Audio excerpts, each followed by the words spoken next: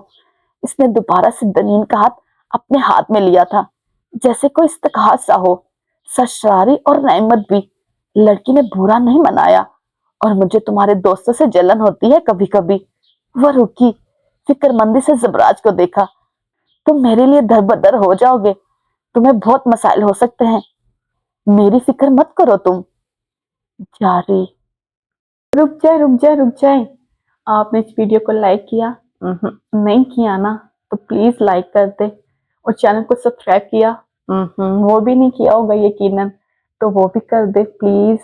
اور اینڈ پہ کمنٹ کیا آپ نے؟ نظر آ رہا ہے آپ نے کمنٹ نہیں کیا، تو وہ بھی کریں تاکہ پتہ چلے یہ ویڈیو کہاں سے دیکھی جا رہی ہے۔ ٹیک کیئر، اوکے، اللہ حافظ، take care, tata, bye bye.